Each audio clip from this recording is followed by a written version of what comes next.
Stage here at Montreal Comiccon with Wil Wheaton. I'm going to ask you about something. I'm going to ask you something very specific. Okay.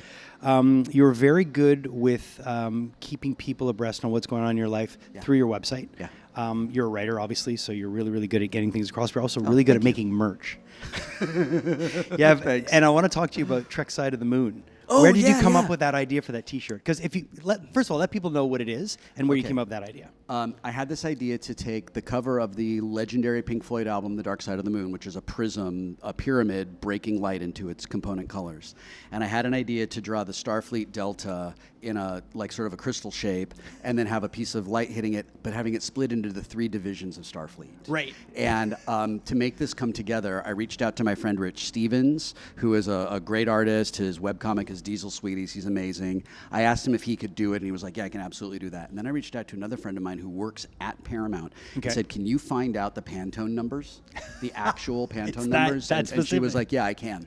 So she got them to me, and I put those together, and it has become something that has really taken off that I never thought would take off the way that it did.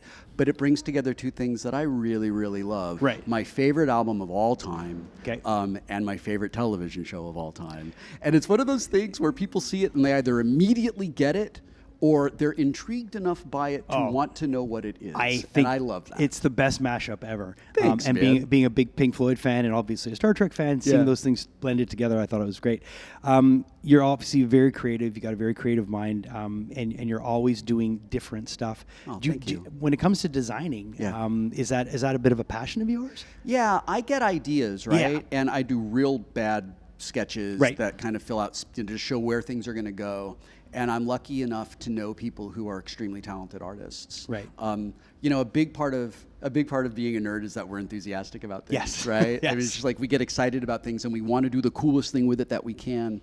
My absolute favorite kind of merch of all time is in-universe merch that is not branded. Right. So I want a T-shirt of the high school in the movie that doesn't say anything about the movie around it. Right. That's what I want. Yeah. So when I go to make something, I just make a thing that I would want. Yeah. And I just think I want something that is hopefully a little clever, that is a little bit of they're like signal flares, right? It's how we identify each other. I'm wearing a Modern Lovers T-shirt today. Tell us a bit about that. And this is a band, a post-punk band from the late 70s and early 80s that Jonathan Richman formed, and is, as it turns out, is a really important band to a lot of bands that I absolutely love. I'm crazy about this band, and when someone goes, wow, Modern Lovers, I know that I have just run into somebody, right?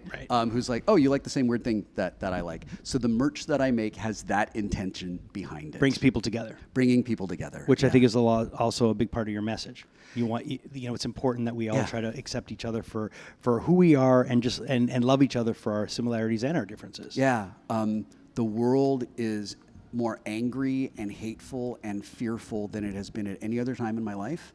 And the primary way that I think we overcome that and get through it is by forming community. Yeah. We make efforts to know our neighbors and the people in our communities, and our community doesn't have to be geographically centralized. Our community, like the Star Trek fan community, the Big Bang fan community, role-playing community, whatever, we're everywhere.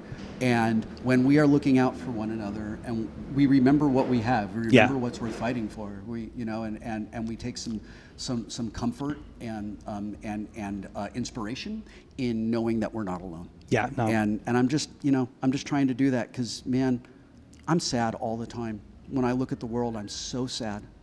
And it doesn't have to be like this. No. It's a choice for it to be like this. And if it's not going to be like this anymore, no one's coming to do that for us. We have to do it. Yeah. We have to do it together. Starts with small actions around our immediate circle, and it spreads. I'm a big believer in that too. Yeah, I'm glad to hear that. Well, I'm glad you're here. I'm glad you're going to be meeting people this weekend. Wil Wheaton's always been a very, very, very favorite guest of our shows. Oh, you're so kind. It's a privilege to be here. Awesome. Thanks so much. Make sure you come check them out this weekend. I'd love to see you.